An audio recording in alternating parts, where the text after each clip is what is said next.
I'll pick the last one. How's that? Okay. Yeah. Oh, no, are we at the last super chat question? We're at the last super chat, but if he wants to go into the regular chat and pick somebody. But Jake, how much music theory do you have? Do you have musical theory? And do you apply to your music guitar playing, or have you created your own theory over the years? First off, it's pronounced theory, and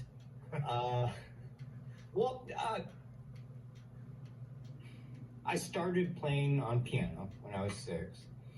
Classically trained. I went to a college for college level music theory when I was 12. So I know music theory. And my own theory. Here's what I do know. And this is something I did want to address. Some guitar player, I'm not going to name names because mainly I don't remember who, but he said to practice bending notes with a tuner so you always get the note in tune. No. And it's a guitar player who I respect. But no. You don't have to be in fucking tune. That is not music. Bend the note to where it sounds good to you. And it goes back to where, I don't want to get too technical here, but A flat and G sharp didn't used to be the same note. Way back in the day. A G sharp was named a G sharp because it was that note, and an A flat was another note. Two different notes. Look it up, Google it. Then, to make things easier, we came up with the tempered scale, where they made, A flat, G sharp. Let's make that the same note. Makes things easier. Yes, it made things easier. In my mind, there is still a G sharp, A flat, and they're two different notes.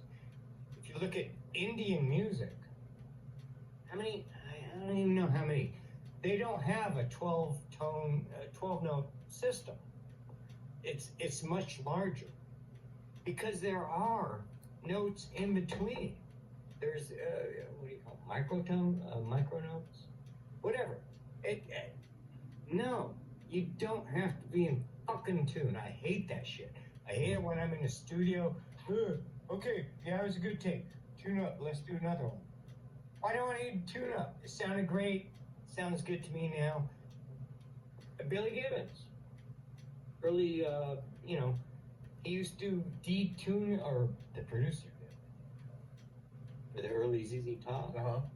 The producer, he would, okay, that's a good take, and then he would kind of detune the guitar slightly, different notes, and then double it, which made it bigger. That makes sense, sure. Which made it bigger. So you don't have to be in motherfucking tune perfectly. I hate. I'm going on to a rant. All right, here's the rant. So this was something that was brought up a long time ago to me. So in the old days, you had a band playing in the studio, and maybe they tuned to a tuning fork, right? Yeah. And the whole band roughly tuned to a tuning fork, right? 70s or something, right? Tuned roughly to that, and everyone tuned to each other then. And so nothing was exactly in tune, not perfectly in tune. Yeah. So everything was out of tune. So they recorded this stuff that's perfect, that slightly flangy. That's kind of magic. And then the vocal.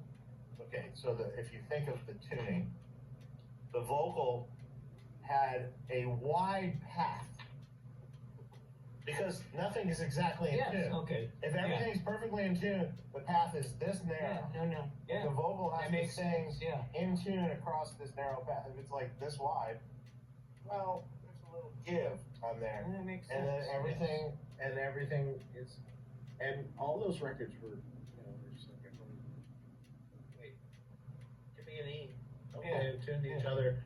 Everyone tunes to each other. Not tuned to and each even Van Halen even was not like, those records aren't exactly. No, definitely not. They're like, what was the guitar in tune at that moment, and then the bass player tuned to the guitar player, and then it sounds good. And let me continue my rant as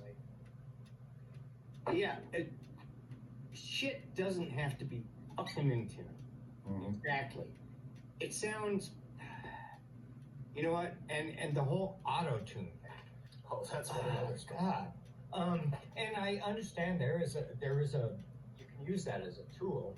That whole series on Apple, I think, with the producer.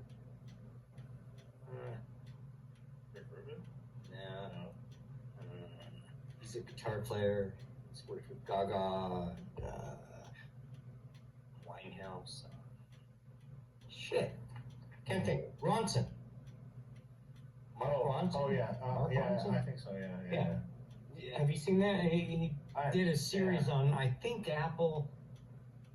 I think it's Disney, but I think it's Apple, where he explores distortion and then reverb. Oh yeah. It's fucking awesome series. Where is it going with it? Tuning. Fuck you.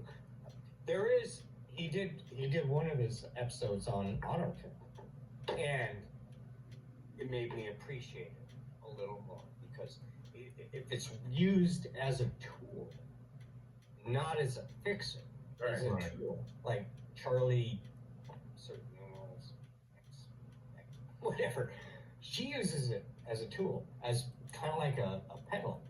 Yeah. And I see that where you can use it like use it as a tool. Right. But tuning, the whole obsession with tuning, I guarantee you, I haven't done it. Somebody should do it. Janis Joplin. What's the song? Acapella. Lord, which I Mercedes. Yeah, Mercedes-Benz. Yeah. Guaranteed. Download that. Put it in auto-tune, where it fixes everything to the notes that it should be, and it's going to sound like shit. Because it's those micro notes. It's her, oh Lord, how she doesn't quite hit the note is what makes it fucking beautiful. And the first Led Zeppelin album, Robert Plant, he's a little flat a lot of times. Yeah. And it gives it that aggression, gives it that edge. If he sang it right on key, it wouldn't have worked. The same thing with timing too. Like, so guitar players timing or something. So I was kind of noticing that. So last time recently I saw Billy Gibbons, and I'm like listening to it, and it's like almost uncomfortably behind. I'm not saying totally uncomfortable, but like once you get used to it, you're like, oh, that was cool. Yeah. That's That's cool. my other part of the rant. But I was also Other than thinking tuning and timing. Mick Mars timing too. Yeah. He tends to play a little behind, but it makes it Gives feel it a swing. like a thing to it. Yeah. And that's it's an interesting thing to go down. Like it's like, some players play on top or play slightly ahead, and it always sounds bad that way. So I think the death of music will be making sure everything is in tune and everything is in tone. Oh, that's already happening. Everything's That happened. Yeah. That happened. And I think that will be the death of music. Yeah. And I think if there's like some a new Jimi Hendrix, a new whatever, a new Led Zeppelin, it will be somebody who doesn't give a fuck about, wasn't in tune there. Or the timing. You listen to like a whole shitload of 60 songs, because I remember I had to learn them to play in cover bands. Yeah. So you start it and like, go back to the front of the song and I'm like, oh shit, it's a lot slower. Because they would speed up during the song because it felt right. It felt right and it added everything to the song. I hate that now everything is, here you go. Oh, yeah. Play to that. Even classical music wasn't really like that. They would suggest tempos, but it would slow down and speed up. And I think the new, and I hope I'm still alive when it happens. I think the next big thing in music will be fuck you timing, fuck you tuning. I have all these little fucking notes in between that one, and I can speed up and slow down whenever I want. I think that will be the thing that makes music just explode again. Because now it's become very manufactured, very clinical, very, I don't like it. I don't like it. Yep. I don't like it. Absolutely. That seems like a good place to stop, right? Yes. That's a good place to stop. And we have one for Jake, so you got $20, $20.01 right there. Boomer. They added a cent to that one. We went over a cent. Thank you. Awesome. Thank you. And we're going to end on that note. Yes, Jake, thank you so much for coming on, man. You're fucking awesome. It's fun. Yes. It's fun, right? Thanks so much, man. Now I need to call Warren. We're probably going to go